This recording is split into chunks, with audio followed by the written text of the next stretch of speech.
ही दिन पहले यहाँ फेंकी गई हैं। अच्छा तो बॉडी के पार्ट्स को पोस्टमार्टम के लिए भेजो और रिपोर्ट जल्दी से जल्दी मंगाओ।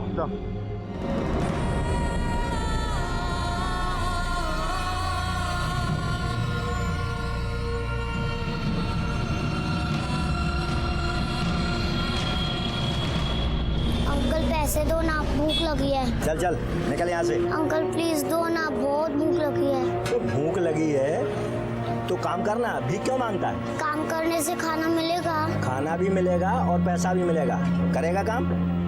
चल यहाँ। क्या नाम है तेरा?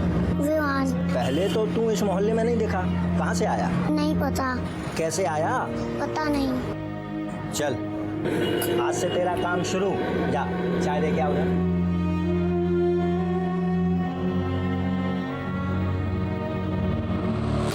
सर, गोरियों में जो डेड बॉडी टुकड़ों में हमें मिली थी, पोस्टमार्टम रिपोर्ट के मुताबिक 30-32 साल की एक प्रेग्नेंट औरत की थी, जिसकी हाइट 5 फीट 2 इंच, रंग गेहुआ और बाल काले थे। सर मौत करीब 6 दिन पहले हुई थी।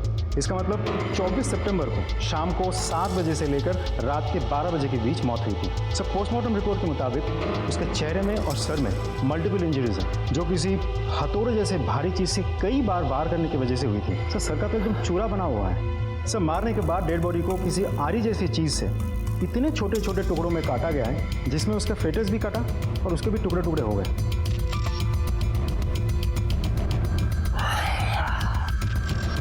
यादव, ये काम किसी इंसान का नहीं हो सकता, बल्कि इंसान की शक्ल में किसी राक्षस का है, और ऐसे राक्षस को तो सजा जरूर मिलनी चाहिए। पर इससे पहले हमें इस बॉडी की पहचान करनी होगी।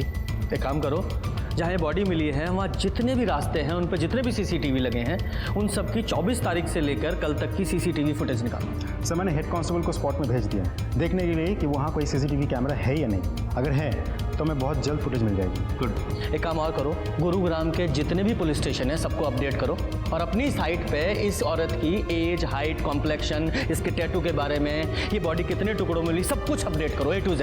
NCR और आसपास के थानों में भी सबके इस बॉडी के बारे में बताओ। Sir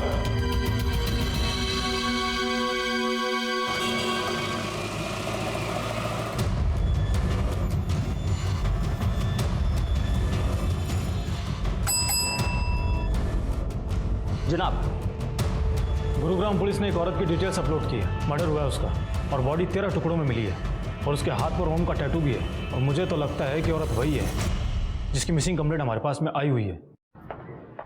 sir, Mahendragarh police station से मेल आया।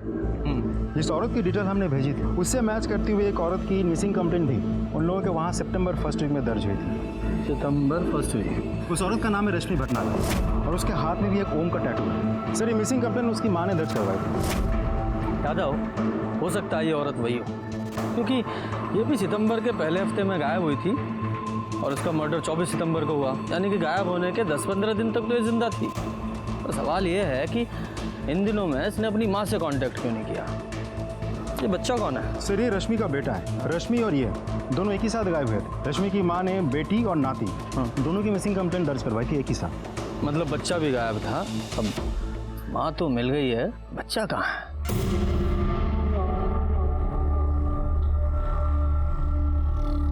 सेठ, बहुत भूख लगी है, 20 रुपए दे दो, तनख्वाह में से काट लेना। 4 चाय बेची नहीं कि भूख लगाई?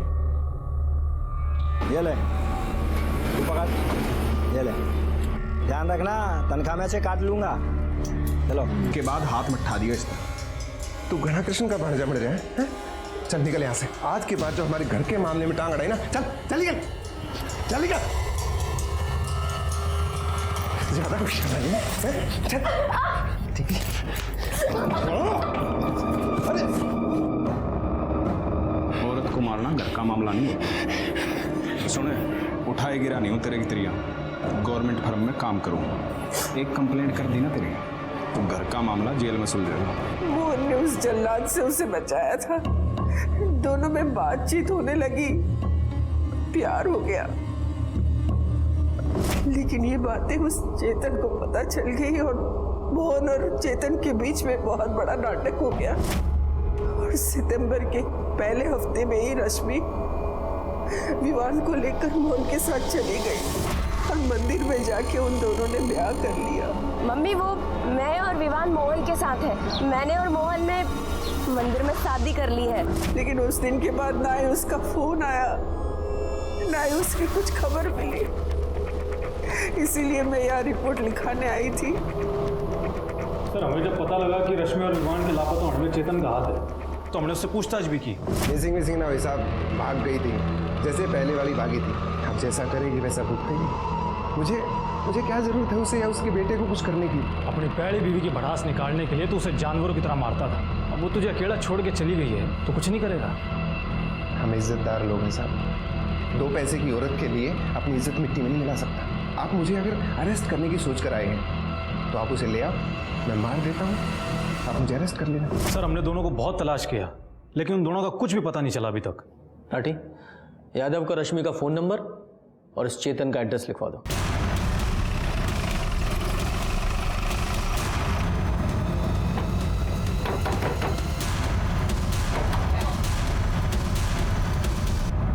चेतन जी, आप कौन? गुरुग्राम पुलिस। तुम इतने यकीन से कैसे कह सकते हो कि रश्मि मोहन के साथ ही गई? गई नहीं थी साहब, भागी थी। और इसमें यकीन की क्या बात है? जिस दिन सुबह वो विवान के साथ गायब हुई थी, उसी दिन मोहन ने अपना किराए का घर छोड़कर यहाँ से भागा था। उसके बाद वो वापस नहीं आया। और साहब, ये सब बातें आप मुझसे क्यों पूछ रहे हैं? मुझे उसकी माँ ने बताया है, तो आपको भी तो बताया होगा कि उसने भागकर मोहन के साथ शादी कर ली।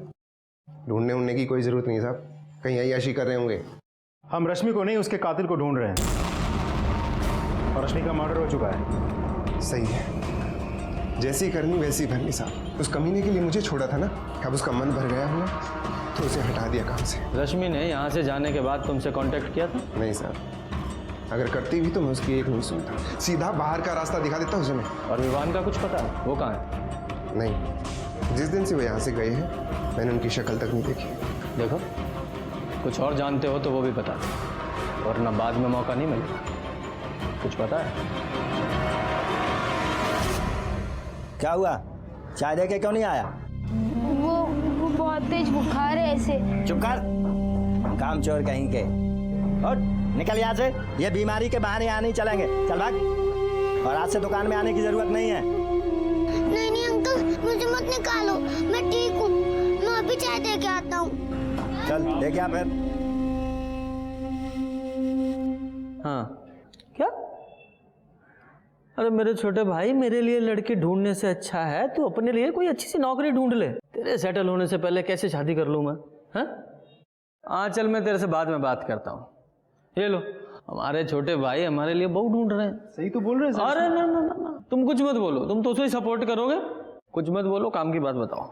सर, रश्मि के मोबाइल लोकेशन के मुताबिक जिस दिन उसका मर्डर हुआ उस दिन उसका फ़ोन महेंद्रगढ़ में चेतन के घर के पास स्विच ऑफ हुआ। फिर जब हमने बैकडेट में जाके फ़ोन की एक्टिविटीज़ चेक की तो हमें पता चला कि गुरुग्राम सेक्टर 11 से महेंद्रगढ़ की तरफ फ़ोन ट्रैवल किया था। इसका मतलब रश्मि सेक्टर 11 गुरुग्राम से महेंद्रनगर गई और फिर फ़ोन स्विच ऑफ हुआ। यादव, इसके 2 कारण हो सकते हैं। पहला ये, या तो चेतन झूठ बोल रहा है, या फिर रश्मि मोहन के साथ सेक्टर 11 में ही कहीं रह रही थी। तुम एक काम करो, सेक्टर 11 जाओ, वहाँ विवान और रश्मि के बारे में। नहीं जानता, मैं महेंद्रगढ़ में रहता हूँ, मैं बस इतना जानता हूँ सर। अच्छा, एक काम करो, इसे ना अंदर डालो और इसकी सेवा पानी करो, सब जान जाएगा, सब बताएगा। सर मैं सच्ची कह रहा हूँ सर, मेरी बात का यकीन कीजिए ना सर। क्या कह रहे हो साहब? अरे भाई, ये मेरा तो साथ ही रहेगा, और जब भाई साथ रहेगा तो भाभी भी साथ रहेगी। पर मन समझ में नहीं आ रहा कि ये सब पूछ क्यों रहे हो? शादी कब की थी उन दोनों ने? 31 अगस्त। सीधा मंदिर से शादी करके घर ही आए थे। मैंने खूब खाना वाना बनाया था साहब। 1-2 हफ्ते हंसी खुशी से रहे, बड़ा अच्छा लगा हमें। ये मोहन रश्मि से शादी करने के बाद उसे आपके घर लेकर क्यों आया? उसे अपने घर क्यों नहीं लेकर गया? सर, बात यह है कि मोहन रश्मि और विवान को भगा के लेकर आया था। कुछ दिन चुपके रहना था। उसने पूछी, बहन तेरे घर रह जाओ? मैंने भी बोला तेरा ही घर है भाई, रह जा। तो बस 1-2 हफ्ते चुपचाप अच्छे से रहे। जब मामला ठंडा पड़ गया तो वापस चले गए महेंद्रगढ़। मोहन की कोई फोटो है आपके पास? फोटो?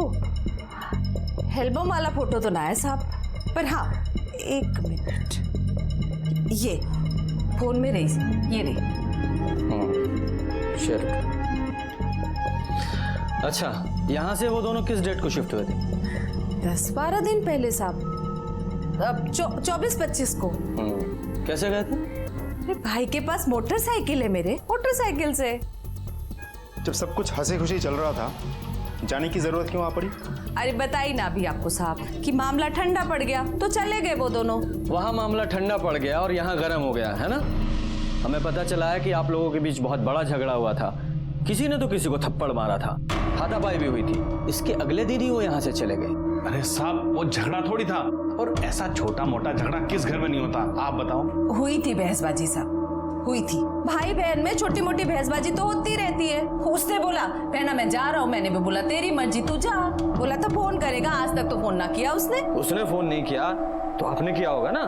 अरे मोहन बड़ा गुस्से वाला है साहब, उसने ना करा तो मैंने भी ना करा। सोचा गुस्सा ठंडा हो जाएगा तो आप पे आप फोन कर लेगा। अच्छा, ये महेंद्रगढ़ में ये मोहन कहाँ रहता है? एड्रेस दीजिए उसका। साहब अपना घर तो है नहीं उसका, कहीं किराए विराए पे लिया होगा। अब छोटा मोटा घर तो लिया नहीं होगा साहब, बीवी बच्चे वाला है तो बड़ा ही घर लिया होगा। बीवी बच्चे उसके साथ में नहीं है, क्योंकि रश्मि का मर्डर हो चुका है। क्या कह रहे हो साहब? हाँ, मोहन और विवान दोनों लापता हैं। अब मोहन ही बता सकता है कि क्या हुआ था उन लोगों के साथ।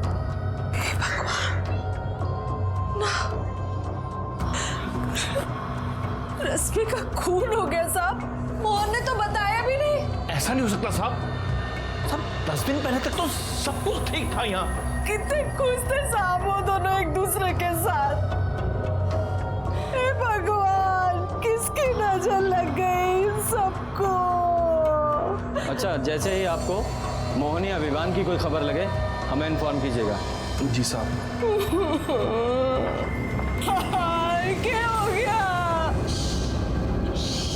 तो मुझे लगा रति मोहन के लिए जेन्युइनली दुखी है, लेकिन पड़ोसी उसे पूछताछ करके पता चला कि दोनों के बीच भाई बहन का रिश्ता नहीं था सर। कुछ तो गड़बड़ है। हाँ, पड़ोसी जा ठीक ही कह रहे हैं यादव, क्योंकि इतनी प्यारी बहन को इतने प्यारे भाई की कोई खबर ही नहीं है। इस शर्मा फैमिली की कुंडली निकालो, खासकर इस। और एड्रेस मोहन की बहन रति के घर का है, और बाइक अभी तक बरामद नहीं हो पाई है जनाब। मोहन का फोन भी चेतन के घर के आसपास ही स्विच ऑफ हुआ था। ये देखिए सर। यादव, अगर रश्मि का और मोहन का फोन ये चेतन के घर के पास स्विच ऑफ हुआ है, और रति के बयान के मुताबिक ये तीनों महेंद्रगढ़ के लिए 24 तारीख को निकले थे, और इन सब कांड में अगर चेतन का हाथ है तो मोहन की बाइक महेंद्रगढ़ में ही कहीं आसपास मिलनी चाहिए। सर ऐसा भी तो हो सकता है कि दूर कहीं जाके उसने बाइक को ठिकाने लगा दी हो। हाँ, पर जहाँ भी ठिकाने लगाया वहाँ मिलनी तो चाहिए ना। यादव, एक काम करो, ये मोहन की बाइक का रजिस्ट्रेशन नंबर एनसीआर और आसपास के स्टेट में फैला दो, हो सकता है कोई क्लू मिले। जब ये केस शुरू हुआ तो बहुत टेंशन थी। इतने सारे टुकड़ों में मिली बिना चेहरे वाली बॉडी की आखिर पहचान कैसे होगी? और पहचान हुई, विमान भी मिला, जो बेचारा हॉस्पिटल में बीमार पड़ा था। एक एक करके केस की परतें खुल रही थी, पर कुछ पुख्ता सबूत हाथ नहीं लग रहे थे। मोहन गायब था और उसकी बाइक चेतन के घर के पास मिली, पर तभी विवान को होश आया, मानो हमारे केस को होश आ गया। मम्मी कहाँ है? मुझे पापा के वजह से नहीं। हाँ बेटा, आप पहले थोड़ा सा स्ट्रांग हो जाओ, है ना, तब उनको बुलाते हैं। आपको ऐसे बीमार देखेंगी तो उनको अच्छा नहीं लगेगा ना। हाँ? अच्छा एक बात बताओ, जहाँ से आपको पुलिस अंकल लेकर आए थे, मतलब वो मार्केट, वो रोड, वहाँ आप कैसे पहुँचे?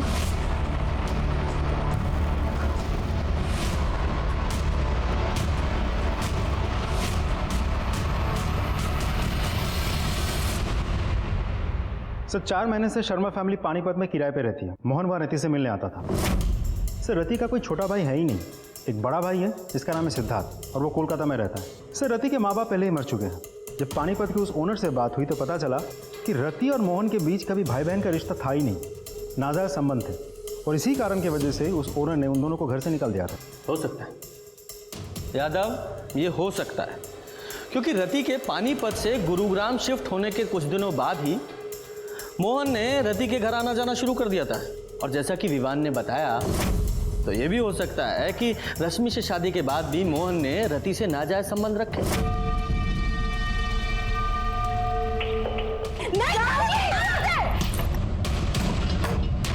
तूने हाथ कैसे उठा दिया इस पे? हम यो घर अभी छोड़ के जाऊंगे। मम्मा खोलो, मम्मा खोलो, मम्मा। प्रॉब्लम यह है कि विवान के बयान से यह साबित नहीं होता कि रति ने, उसके हस्बैंड ने और उसके बेटे ने मिलकर ही रश्मि को मारा था। अगर इन्होंने रश्मि को मारा तो फिर वो मोहन कहाँ है? वो भी गायब है। कहीं मोहन का भी तो इन सब में हाथ नहीं है। और फिर रश्मि और मोहन दोनों के फोन लोकेशन वहाँ महेंद्रगढ़ में चेतन के घर के पास मिले, यहाँ तक कि मोहन की बाइक भी उसके घर के पास ही मिली है। और ये रश्मि की बॉडी वहाँ महेंद्रगढ़ में नहीं, यहाँ गुरुग्राम में मिली। तो क्या ये तीनों रश्मि को वापस यहाँ गुरुग्राम में लेकर आए, फिर से मारा? कुछ तो मिसिंग है, कहीं क्या हो सकता है? जनाब, मैंने शर्मा फैमिली का रश्मि के मर्डर वाले सप्ताह का कॉल रिकॉर्ड चेक किया, जिसमें पता चला कि रति का बेटा कुंदन मर्डर वाली रात मोंटी अरोरा नाम के एक लड़के से एक नहीं 3 बार बात किया है। और फोन की मूवमेंट चेक की तो शाम 8 बजे, रात 10 बजे और सुबह 6 बजे मोंटी के घर पे गया। बुलाओ सर। हाँ सर, कुंदन का फोन आया था, उसको आरी मशीन की ज़रूरत थी, वही लेने आया था। फिर रात दोबारा उसका कॉल आया, कह रहा था उसको वैन की ज़रूरत है, उसको फर्नीचर काट के दिल्ली भिजवाना था। फिर रात 10 बजे वो आया, गाड़ी लेके चला गया। अगले दिन सुबह 6 बजे गाड़ी आरी सब वापस करके चला गया। तो ये आरी और वैन मतलब तुम्हारी गाड़ी कहाँ है? तुम्हारे घर पे? हाँ जी सर, घर पे। तिवारी साथ लेके जाओ और ये आरी और गाड़ी दोनों सीज करो और फॉरेंसिक भेजो। सर मतलब शर्मा फैमिली ने रश्मि का मर्डर और टुकड़े अपने ही घर में किए हैं? शायद। यादव, अगर उसके टुकड़े भी घर में ही किए गए हैं तो कंफर्म है कि बाथरूम में किए होंगे, क्योंकि एक तो बाथरूम से आवाज़ बाहर नहीं जाएगी, ऊपर से ब्लड साफ करने में भी आसानी होगी। यादव, एक काम करो, इस शर्मा फैमिली के घर को ना अच्छे से और स्पेशली बाथरूम को अल्ट्रावायलेट ट्रीटमेंट दो। हो सकता है वह रश्मि के ब्लड स्पॉट्स में है।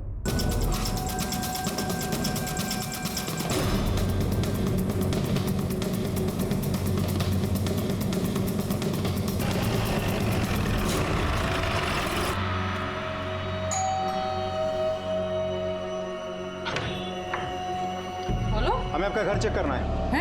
घर चेक करना है? मतलब अरे ये तो जबरदस्ती है साहब। एक तो हमारे भाई को ढूंढ नहीं पा रहे, ऊपर से ये सब करके ऐसा दिखा रहे जैसे रश्मि को हमने मारा है। मैडम शांति रखिए, हमें अपना काम करने दीजिए। अरे इंस्पेक्टर साहब, घर के सारे मेंबर्स उस तरफ जाइए। अरे ये चलिए। जबरदस्ती है ना साहब। अरे ऐसे कैसे घर चेक कर रहा है? अरे छोड़ो हमको। बाथरूम किस तरफ है? अरे बाथरूम तो उधर है, लेकिन बाथरूम में क्या करोगे? बाथरूम उधर है, वहाँ कहाँ जा रहे हो? अरे ये सब क्या कर रहे हो साहब? ये सब जबरदस्ती।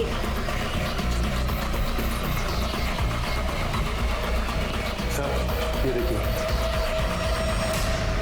सैंपल कलेक्ट कर रहा हूँ। मुझे जल्द से जल्द फॉरेंसिक रिपोर्ट चाहिए। गाड़ी में बिठाओ तीनों को। अरे गाड़ी चलिए।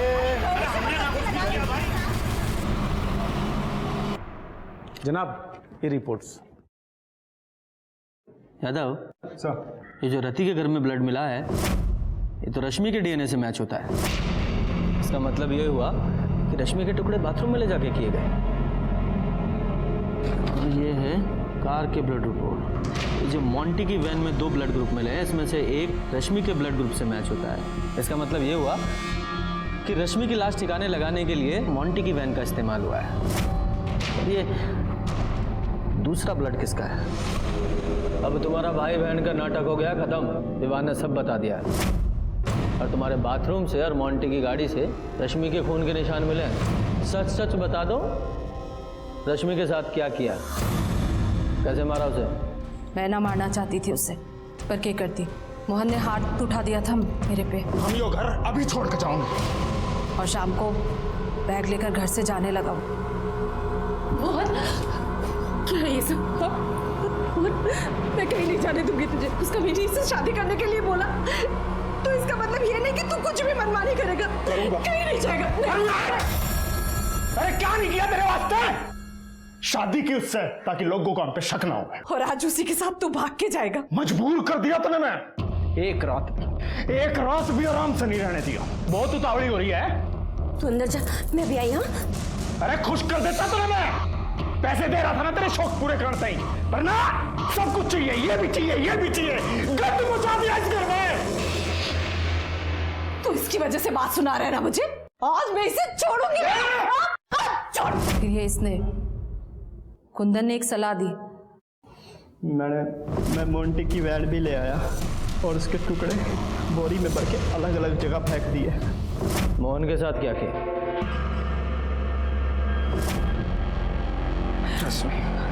मोहन, तू ठीक है ना? ठीक तो है ना तू? रश्मि एकदम ठीक है, एकदम ठीक। ले पानी पी ले।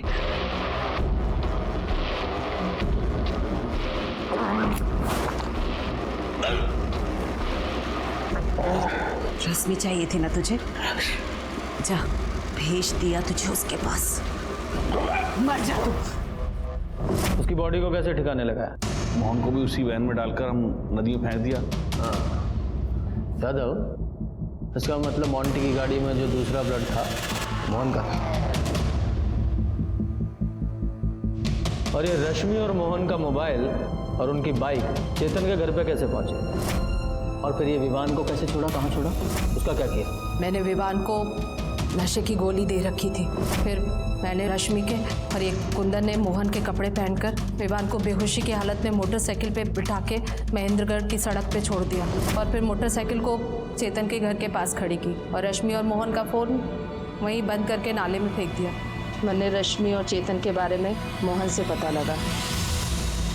प्यार दुनिया की सबसे सुंदर चीज़ है, चाहे वो किसी के बीच में भी हो, माँ बाप, भाई बहन, पति पत्नी, चाहे फिर दोस्ती क्यों ना हो। लेकिन रति और मोहन ने इस रिश्ते का भी दुरुपयोग किया। जिस दिन से इन दोनों का नाजायज रिश्ता शुरू हुआ, क्राइम ने तभी से दस्तक देनी शुरू कर दी थी और ये दस्तक बार बार मिल रही थी। रति, मोहन और रश्मि तीनों को ये दस्तक मिली, लेकिन जब तक एहसास होता तब तक बहुत देर हो चुकी थी और इस लापरवाही का भुगतान मोहन और रश्मि को अपनी जान देकर चुकाना पड़ा। बेचारा विवान इसमें बेकार में पिस गया। इसलिए जब भी कोई अनैतिक सी इच्छा मन में जन्म ले, आपको सतर्क हो जाना चाहिए और उस दस्तक को सुनते हुए उससे दूरी बना लेनी चाहिए। और इसी के साथ मैं आपसे विदा लेता हूं, फिर मिलूंगा एक नए केस के साथ। तब तक देखते रहिए क्राइम पेट्रोल दस्तक। मकसद बताना नहीं, बचाना है।